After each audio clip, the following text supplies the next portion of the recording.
Hello and welcome to our 30-day update. How is everybody doing this morning? I know it's early for many of you. It's 8 a.m. here in the West Coast. And I know it's a holiday weekend, so probably not the best weekend to do this, but it is our 30-day mark. So I did want to take the time to follow through with what we talked about. And I've got lots of information to provide for you today on how it's going. So hopefully you'll learn a lot today. If you have any questions, as always, please go ahead and put them in the chat, or if you're watching them on the replay, go ahead and put them in the replay comments, and I will be sure to answer them for you. Also, I just want to give one shout out to the Comprehended Conference. Let's see here, I'll put it here in the chat. Comprehended 2025. It starts today. There we go. And here's the link to register if you're interested. If I can type this morning, comprehended.co/register.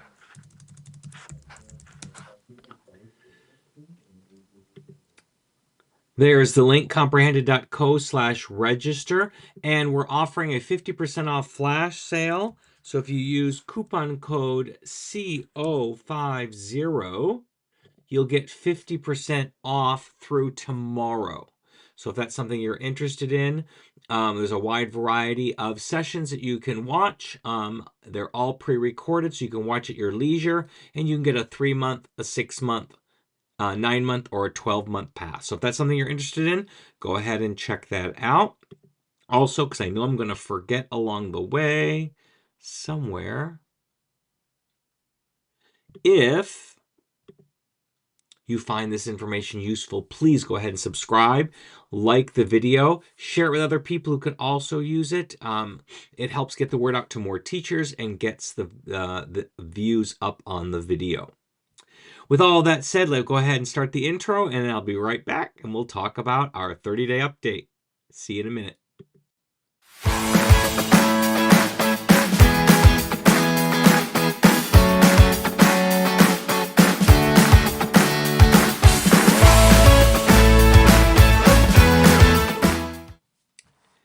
And welcome back. Welcome back. I'm so excited to be talking to you today about this 30-day update.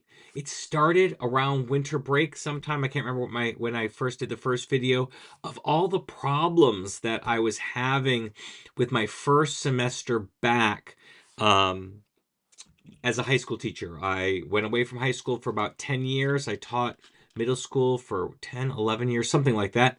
And then I had done 11 years in high school before that, and now I'm back in the high school. And the difference between my high school experience before and now is twofold. One, it's post-pandemic, so we all know what that means. And the other is I'm on the 4x4. I'm used to doing a variety of schedules, including a block schedule, but having my students all year long. This year is the first year I'm on a 4x4, which means I only teach, 3 out of 4 classes is a normal schedule.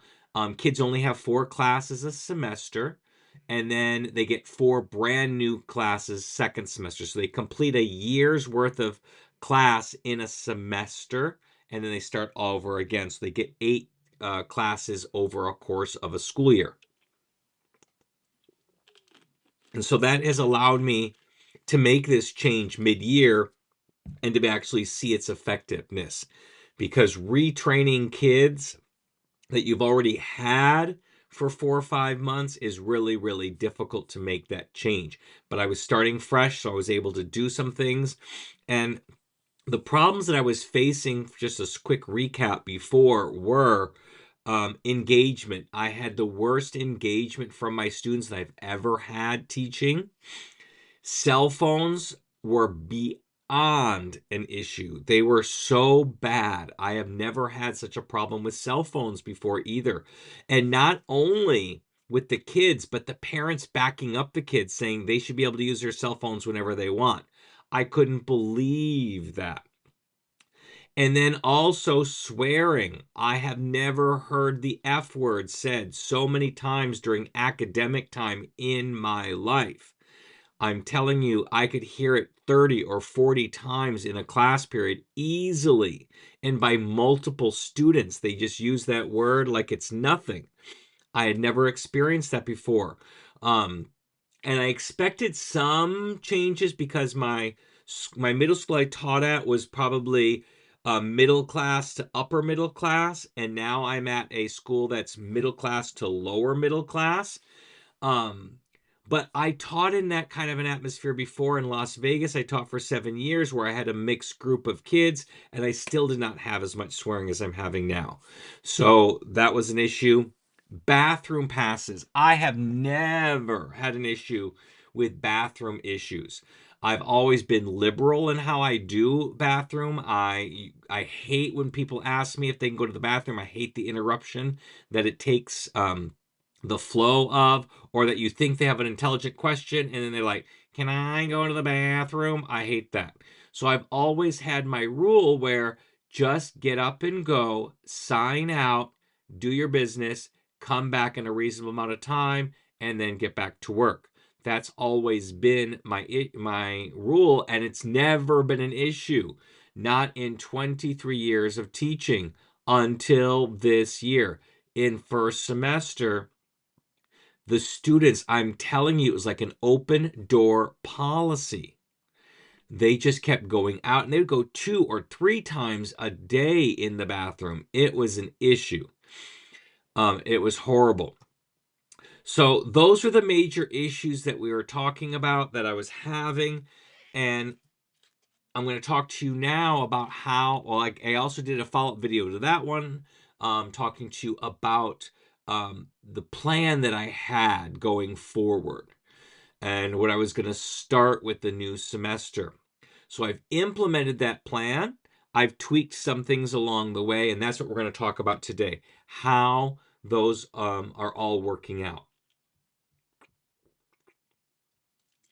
So the first thing I want to talk about is whole brain teaching. And I did use whole brain teaching a while ago, maybe 10 years ago. And it has changed completely since I did it back then. When I did it back then, it was mainly an engagement activity to get kids to be more actively engaged. And that's where I was implementing it, was why I was going to try to implement it this year. But as I checked the website, wholebrainteaching.com, I ordered the updated book because I had the older book. It's now not only an engagement platform, but it's also a method for classroom management as well. So I was hitting two birds with one stone. And for those who don't know, whole brain teaching is a way to get kids to interact with the lesson, actively engaging the physical part of the brain as well as the intellectual part of the brain simultaneously, extremely frequently through the lesson. They also talk about what's the word? Micro lectures. That's the word I was looking for. Micro lectures as well, that you're only presenting information in 1 minute blocks at the most, and then you're having kids do something with that information right away. And there's a couple of things that are basic tenets of the whole brain teaching approach. They teach their rules, and I modified those to my rules. My rules were already had a few whole brain teaching ideas in there, but I don't prescribe to all of their rules. I adapted them to my own. So teaching of the rules, not only with the verbal, but with the action, but also having a lot of call and action responses to various trigger words throughout the teaching. Things like you say class, and the kids will respond with yes. However you say it is how they say it back. So if you say class, class, they say yes, yes. If you say class, they say yes. That kind of a thing to get them engaged. Obviously, I translated that into Spanish because that's what I teach. So I do clase and they do si. Um, Another one is mere words, where they are supposed to repeat after you as well as the gestures that you do. So you're doing gestures along the way, and then you're having the kids repeat after you and do the gestures after you about a key piece of instruction that you're going to do.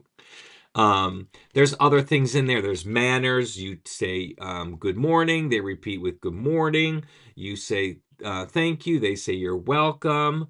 You say please. They say thank you. Different kinds of things like that. There's a whole thing about it. I encourage you to look up the website wholebrainteaching.com and read about it. And if you get really interested, get the book and you can read about that as well.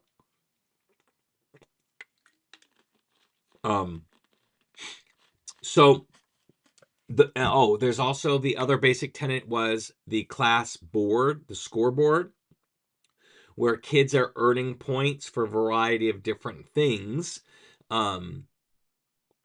in class that they do well. Whatever you decide what you're going to give points for, what you're going to subtract points for, and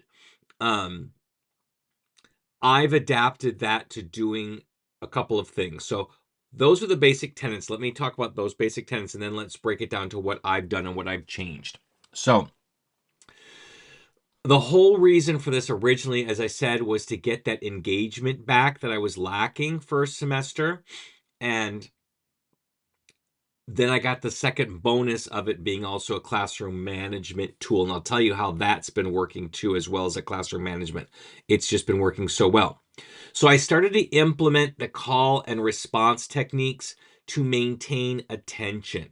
So I've modified, I'm not using all of the ones that they recommend, and then I add them as I find them useful. I find, at least for me, whenever I implement something that someone else has in their classroom, whether it be something like whole brain teaching or something like, the passwords by Bryce Hedstrom, I have to make it my own. And if it's not genuine for me, I can't implement it well. And that's the same thing with whole brain teaching. It is a piecemeal approach. You can take what you want and leave what you want. And I've done that. And I've not only done that, I've adapted what I've done.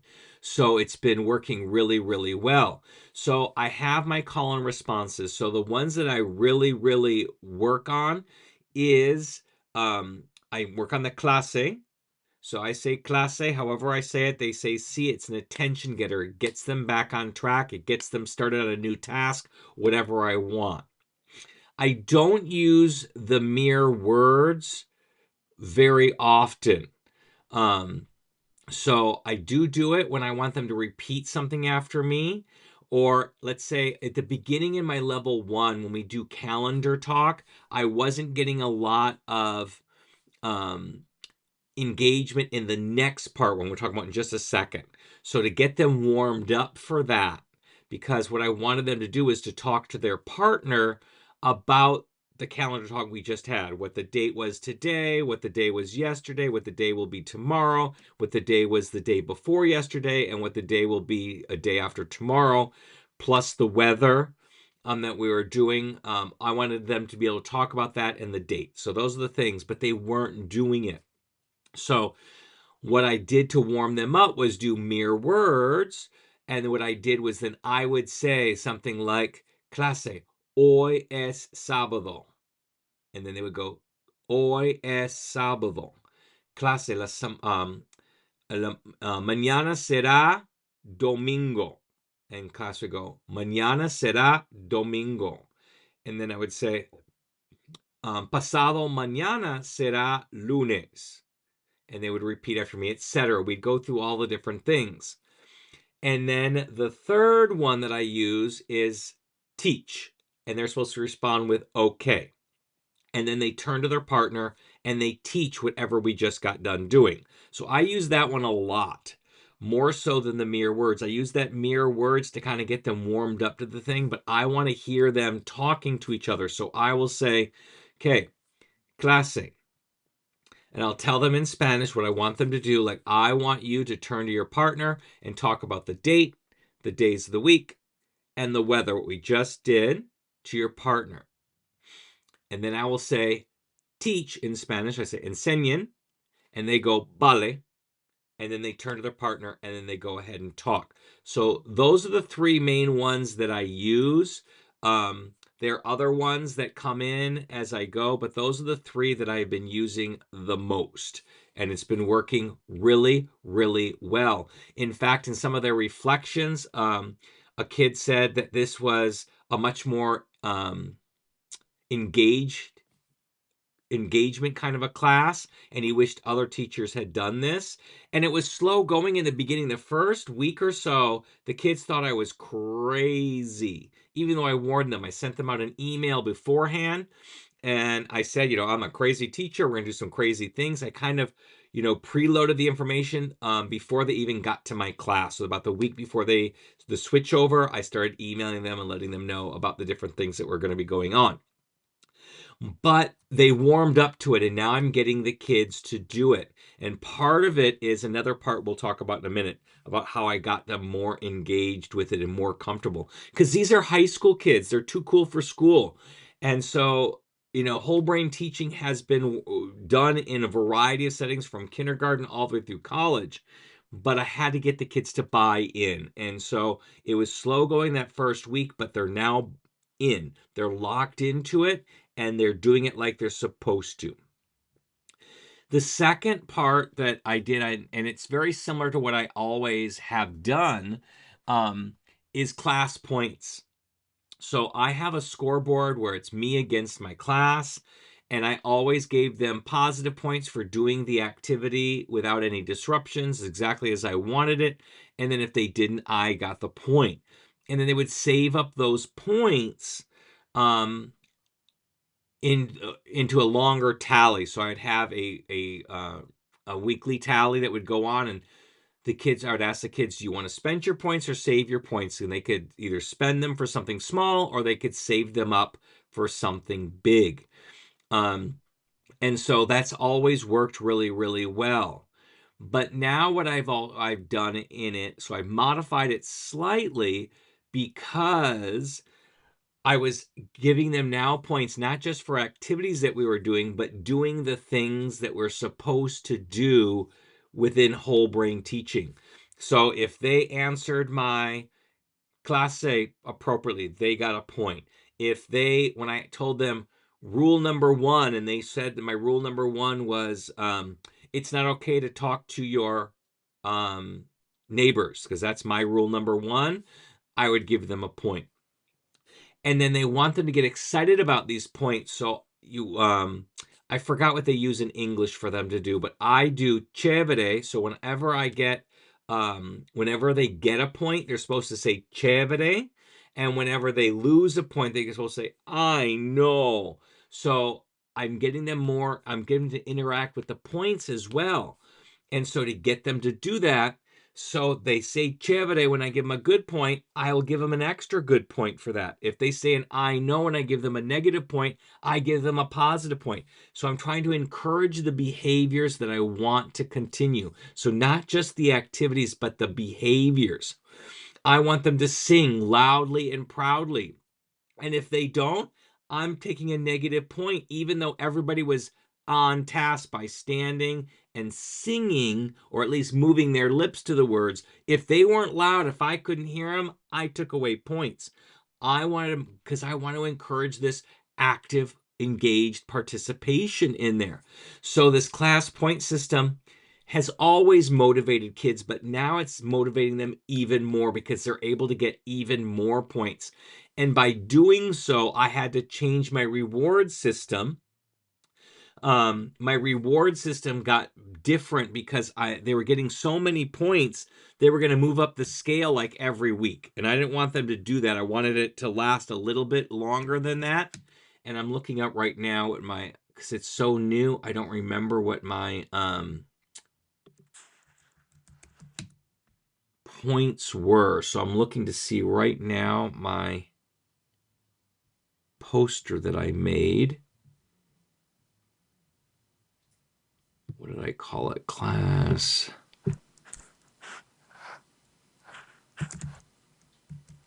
Let me see here. I'm sorry, I'm not ready. I didn't think about this till just now.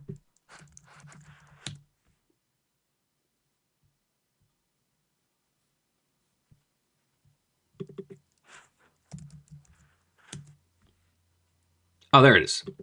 Couldn't find it because I put it in Spanish and I should have been looking that way. So, what I have now is completely changed from what I've done before. 100 points is 5 minutes of free time. 120 points is skip writing day when we do our quick writes every week. 140 points is an online game day like Gimkit, Kahoot, or Senior Wooly. 160 points is the only one that costs me money. It's where I'll bring in class cookies or class donuts.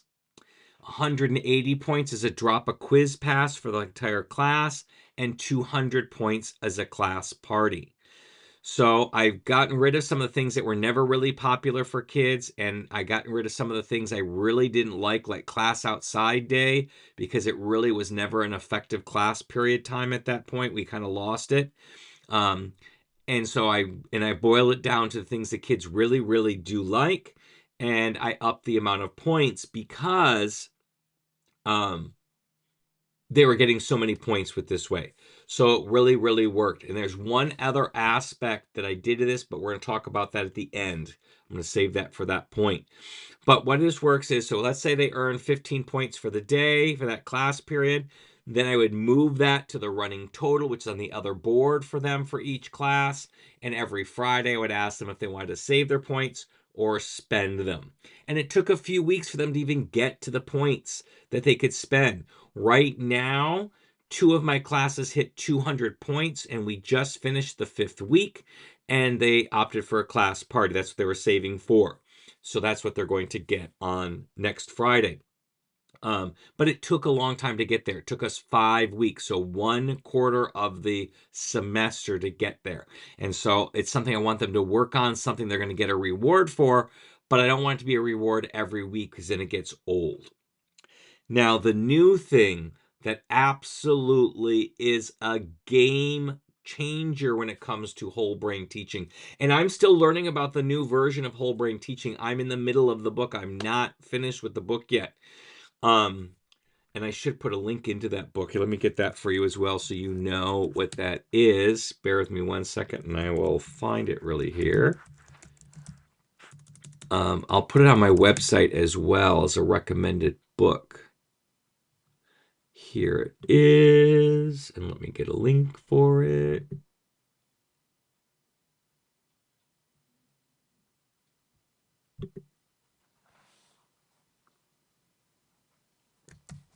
Okay, I'm going to put it right here in the chat. Here is that link. And it's called Whole Brain Teaching for Challenging Kids, the 2nd edition.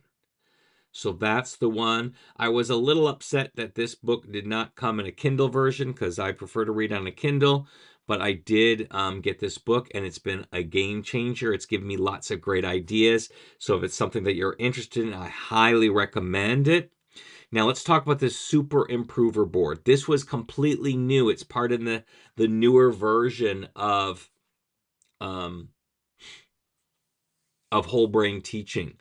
And it's different levels that they're supposed to get to be up to the top level.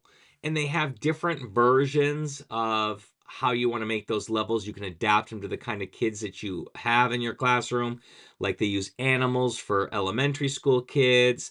They might use gaming terms for high school kids, etc., like that. Whatever works for you. I chose a combination. So I did animals, and then their goal is to become a superhéroe, a superhero. And it's gradually gets harder. Think of this kind of like a, leveling up in class. So this has nothing to do with um, the class scoreboard that we've been talking about before. This is completely separate. It's a whole different scoreboard that I'm doing. And so I have my classes in there. I like to have my classes compete against each other. So I pit them against and go, look, period 3 is got 7 points. You guys only got 2. You need to keep moving.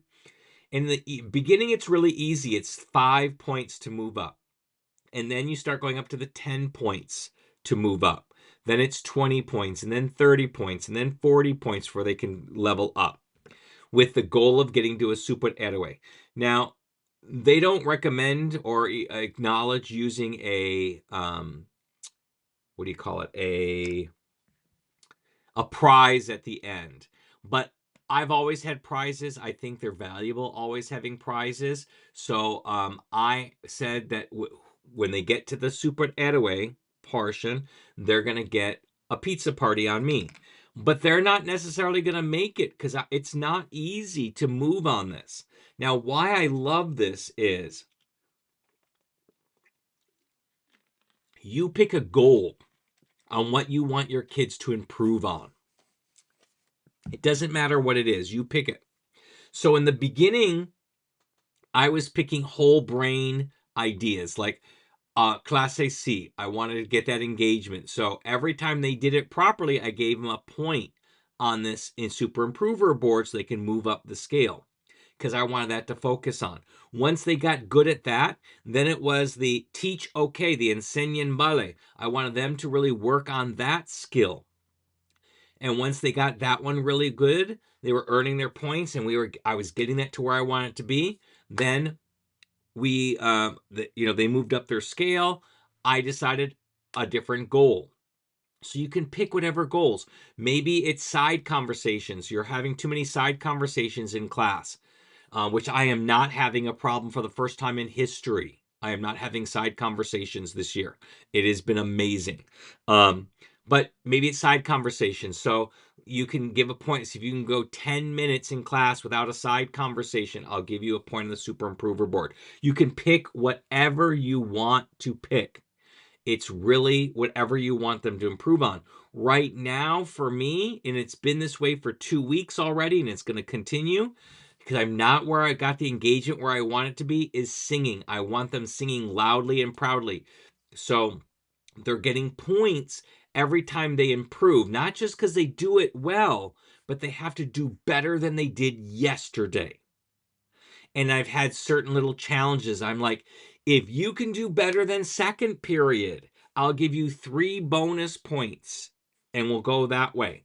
And so my kids are moving up this Super Improver board, and it's really, really working. So whenever I get things that I want to change in my classroom and improve, then I'll make that as the goal. Now, you can give them points for anything. Just because my goal is singing, if they did something better than they did yesterday, I'm going to give them a point for that because I really want them to work their way up my board to superhéroe. And it's been very, very powerful. So, things you can do it for. It's just about anything that you want to see improvement in your classroom. Let's say it's classwork turn-in rate. Maybe you have a poor classwork turn-in rate. So you can say, if I can get, a better turn-in rate than I did yesterday, then you get a point, if that's what you want to have them improve on. Or let's say it's scores. You want them to improve on a quiz score, on the reading quiz score. Say if you improve on that. Or if you want to work on like quick write, that you want them to have more words on there, that you can give them bonus points for that. So you pick your main topic that you want, that your target is. I let my kids know what the target is. It's on the board for that week. But I can give them on anything that they want to improve on, that I want them to improve on if they improve and they move up. Right now it's getting harder because right now we're at the spot where they need 20 points to move up to the next level. So they're encouraged. I pit them against each other because they can see where they are on the improver board and compare themselves to the class. But it's been such a game changer because any behavior that I want them to improve upon, I can make a goal and they can focus on that for as many weeks as we need to focus on that. And it's been really, really well.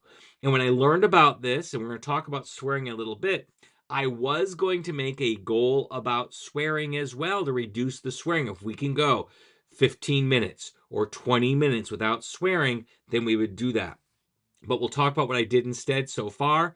But anything that you want to make a goal with is a great way to do it. I mean, it's been working really, really well. It's one of the biggest changes I've seen in whole brain teaching, and it's been working really, really well for me. There are other things I'm learning about that I've not implemented. I've just implemented these 3 areas with whole brain teaching, but it's been incredible. I'm getting the engagement back that I wanted. My kids are actively listening and responding and learning, and it's been a game changer. So I highly recommend that you check out the book, that you check out the website, and incorporate in your classroom. Take what you like and leave what you don't. Adapt it like I adapted. I don't use their rules. I use my own rules. I adapted some things. I give prizes where they're not always big on prizes. But whatever works for you. I took what the main essence of what whole brain teaching is, and I found a way to incorporate it in my classroom. So that has been extremely successful for me, and I highly recommend it. Highly recommend it. It's been phenomenally better than it was last semester, and even in previous years, period. As I said, I've had no side conversations. I, I mean, I won't say no, we'll say a couple, but I've never had one I had to interrupt and stop them. It's a quiet classroom, and when they talk to each other, if they do, and it's really rare that they do, they're whispering. I'm telling you, it is a big change. The next big issue that I was having was cell phones. And so let's talk about cell phones. And remember, if anybody has any questions, comments, please feel free to put them in the chat. I'm completely willing to answer them for you. So I told you guys I was going to implement the cell phone jail, 0 tolerance. So I told them if I see it, it's mine. It goes in my cell phone jail. I bought a lockbox that I use to lock them up in. And there's no excuses. It's not no warnings, period. I see it. It's mine for the day. And then every day after that, for the rest of the semester, you have to turn in your cell phone to me every single day, period. And I lock it up in the box, and then you can get it at the end of class. Now, it was just a huge problem. In middle school, when I taught middle school, it was an average problem. But last semester, it was huge. I could look out and see half my class on their cell phones and not paying attention. And then if you tried taking their cell phones, which we were allowed to do at our school, they would give you all kinds of feedback, and the parents would get mad and said they can use their cell phones whenever they want to use their cell phones. Parents would be calling and texting their kids in the middle of class. It was really, really bad. Now, I'm not so sure if my idea changed what's going on or the law changed, because in California, a law passed that took effect in January that stated that schools had to come up with a way. It didn't tell them how we had to come up with a way, but we had to come up with a way to curb cell phone use during instructional time. And so our district board went ahead and came up with a board rule. So we have a board rule that now talks about the cell phone use at different age levels. And for high school, they are not allowed to use it during instructional time without permission from the teacher, which isn't any different than what our rule was before. The difference is that all the teachers were required to buy into this and enforce it, because a lot of my kids would walk around with one earbud in their ear saying, oh, my other teacher lets me do this, and I did not allow that to happen because they need both ears to be able to hear my Spanish. So it was a really concerted effort at the beginning of the semester. A lot of teachers got lock boxes, or places. Some teachers said your phone is your attendance. If you don't put your phone in the little pouches, little pockets, then you were not here for the day. So, that may have all contributed to my having almost no problems. But my real thing was I set the expectations early. I have a zero tolerance and I have no more arguments. I've not had a single argument in the first 5 weeks. And I've had to take one cell phone away. We'll talk about it. But I set the expectations early. So I emailed the rules to the parents and the students before they actually entered my classroom. So I sent out emails to all of them. And I told them, number one, what my rule was, how I was going to implement the California state law and the board policy, and then why it was so important. So I told them that, here's the issue. You can't focus when you're on your phone. 2, we don't know the consequences of so much screen time long term, because this generation is the first generation who's going through it. So we don't know what the long term. We can see the immediate. We see the social problems. We see the anxiety problems, the depression problems, the attention deficit problems. We're seeing all of those right now. But long term, we don't know yet. So I'm like, there's a lot of different reasons why we want you not to use your phone. And then I told them that I had a lot of kids fail my class last time for the first time ever in history for me. And I could go back and trace what was going on. And almost all of them had multiple cell phone violations, not only in my class, but in other classes. And many of those kids, if not most of those kids, all failed 2 or more of their 4 classes that first semester. And I attributed that to them being on their cell phones. And so it made a big, big difference. So I set that expectation from day one. I told them there are no exceptions. I am taking that phone immediately when I see them. There are no warnings. The warning was that email that I said, I'm going to take your phone if I see it. No exceptions, no excuses. I have a poster on my board that says, if I see it, I take it, with a little funny picture of a cell phone in a jail. And then I have my lockbox that I labeled my cell phone jail. And period. I've taken one kid's cell phone so far. He gave it to me willingly. I put it in the lockbox every day now from now until the end of the semester. So they're seeing me put it into action and doing what I say. Now, what I said I was going to implement and I didn't implement was giving them free time at the end of class or in the middle of class, towards the end of class, for not using the cell phones. I haven't had to do that at all. I'll tell you what, an alternative came out, a natural alternative came out from this. But that actual thing where I said, if there are no cell phone issues for the first, because I have my classes for 90 minutes. So I was going to say for 3/4 of the class period. So somewhere in that, 75-minute zone, I think was about there. If there are no class violations at that point, I was going to give them 5 minutes of free phone time before the end of class. But I didn't even implement that rule. I didn't need to implement that rule. That was kind of like my backup plan. So I was going to see how my I see it, I take it rule applies. And if we started having issues with that, I was having more problems, then I was going to implement this free phone time thing. But I haven't had to do that. So I didn't have to implement that at all. My phone jail thing has been working. And so I haven't implemented that free phone minutes at all. And so far, as I said, I've had one kid in 5 weeks who's violated the cell phone policy. He wasn't even egregious with it. He was just texting somebody. I took the phone. I've had no problems, and there's been no problem since. He turns his phone in every single day. I lock it up. He gets it at the end of the class period. It's done. No problems there. Let's move on to swearing. Now, I don't know if it's the new group of kids, it's just the kids that I have, but I've not had an issue with swearing.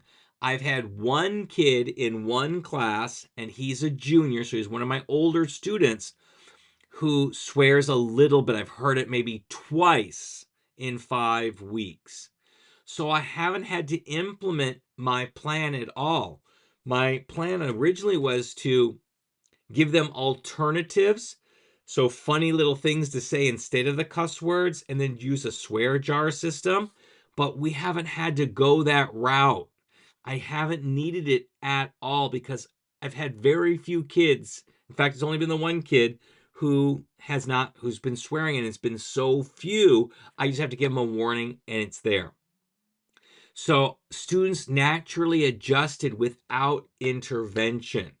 Now, I have this in the back of my mind that I've got this plan that if it does become a problem, I can implement with alternatives, funny alternatives to say instead, and a swear jar system, and then using that super improver board as well.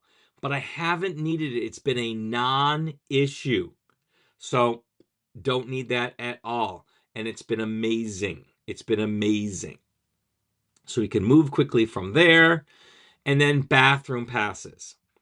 So I came up with my plan. I told you I was going to do simple 5 bathroom passes per month. It's simple, it's fair, and it's been surprisingly effective. So I printed out bathroom passes.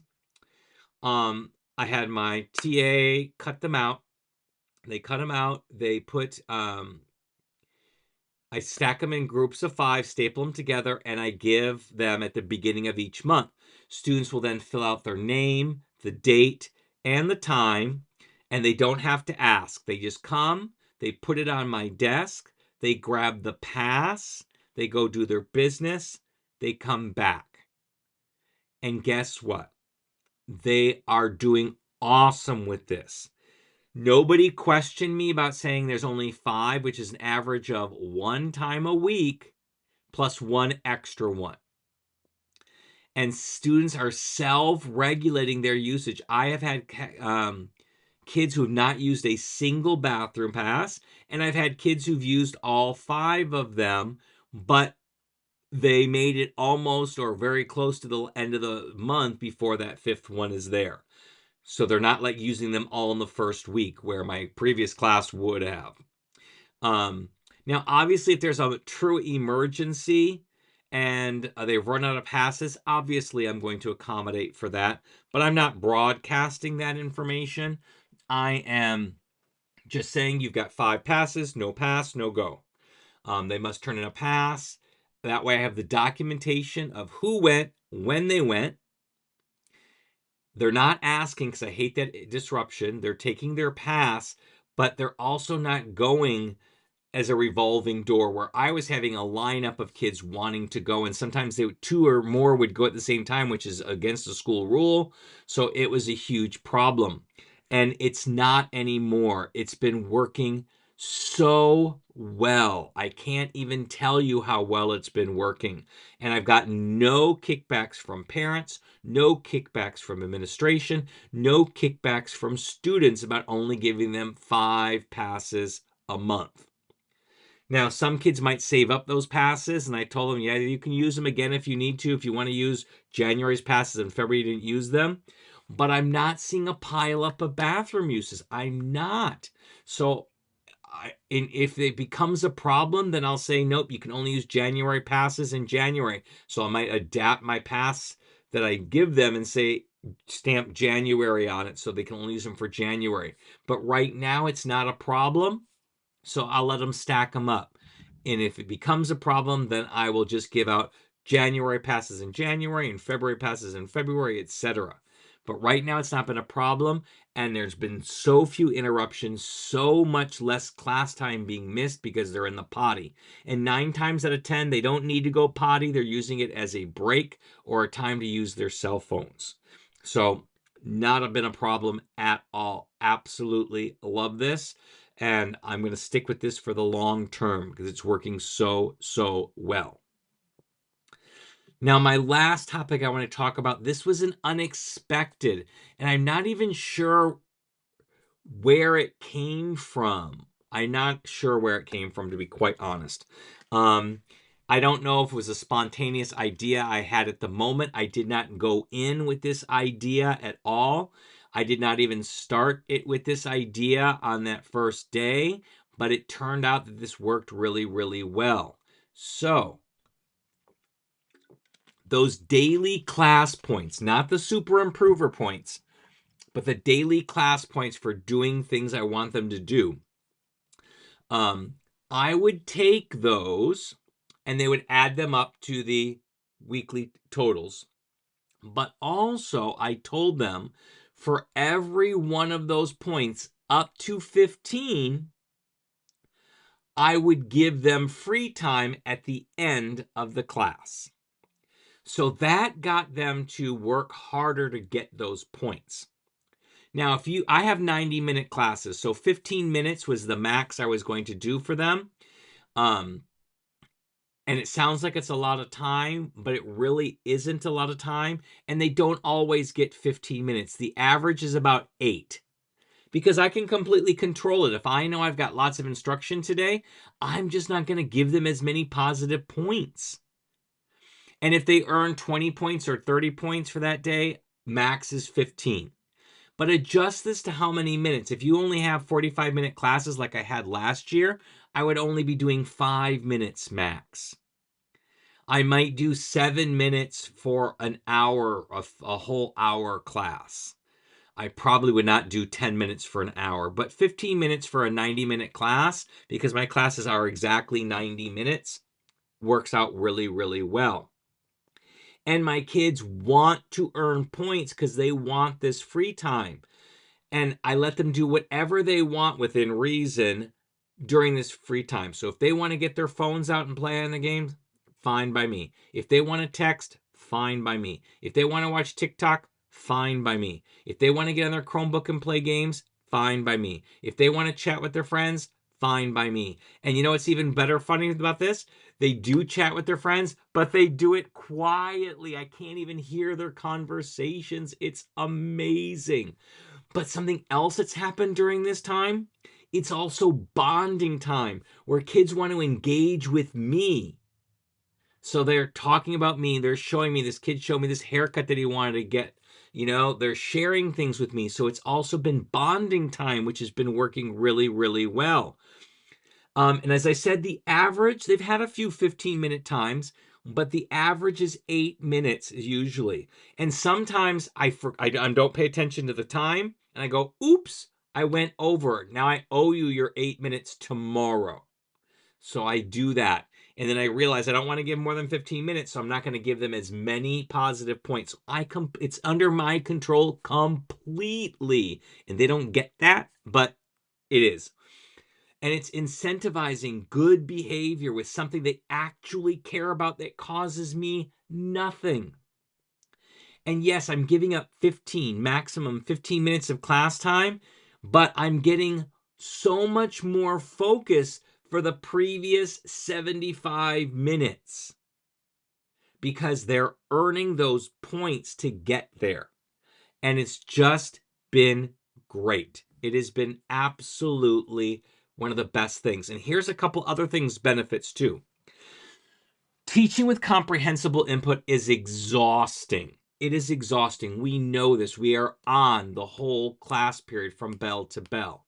So this actually gives me a little bit of a breather before my next class comes in, because I'm on the hook for 90 minutes.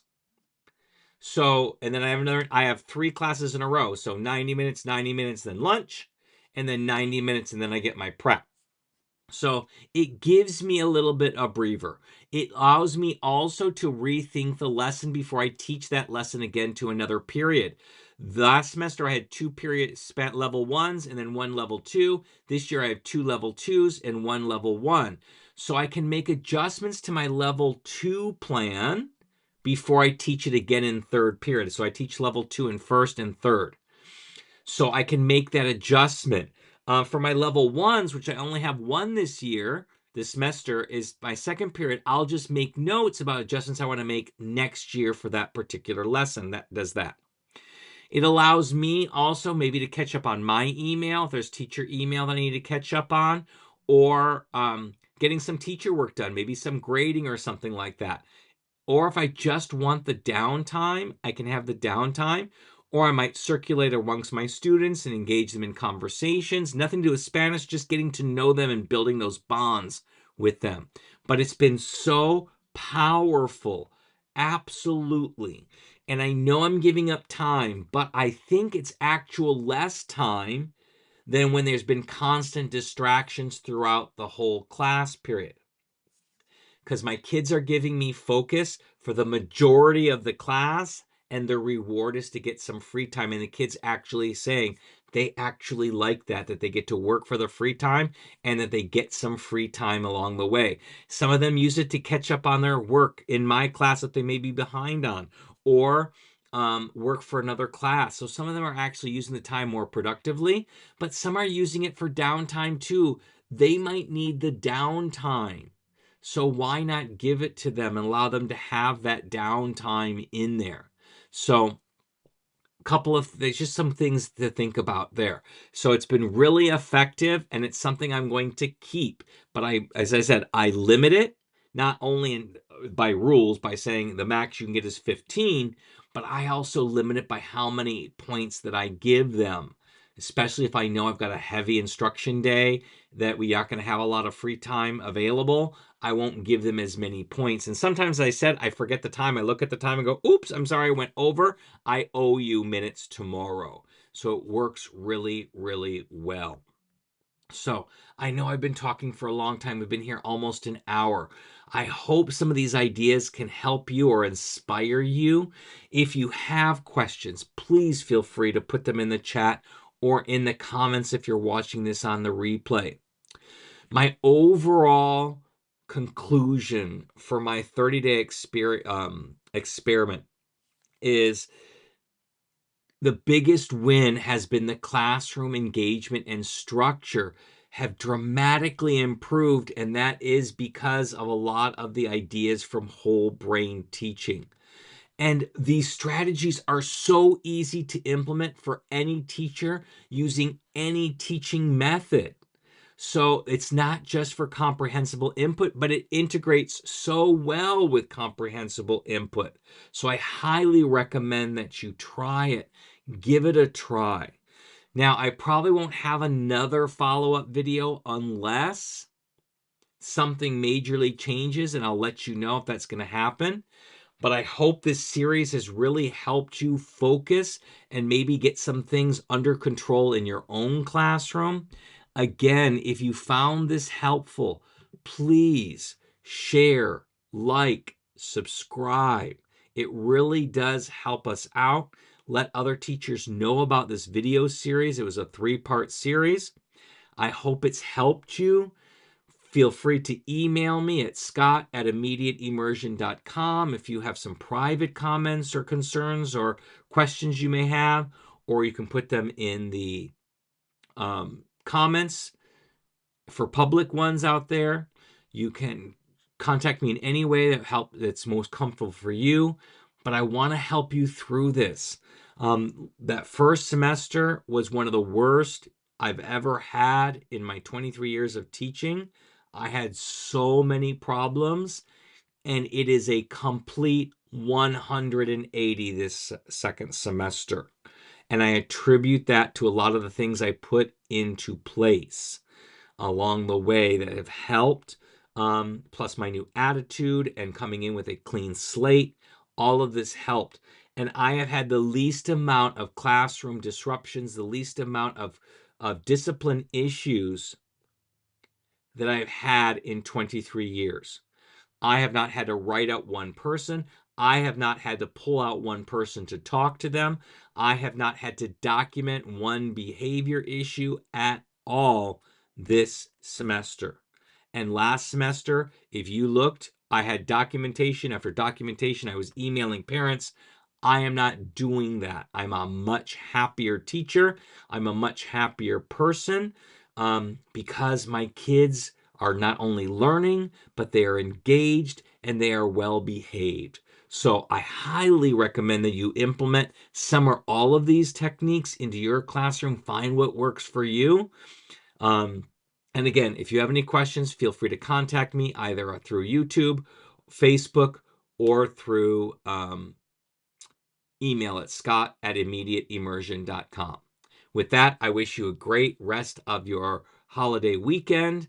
I hope you have an incredible week next week at school, and I wish you all a good one. Bye-bye, everybody.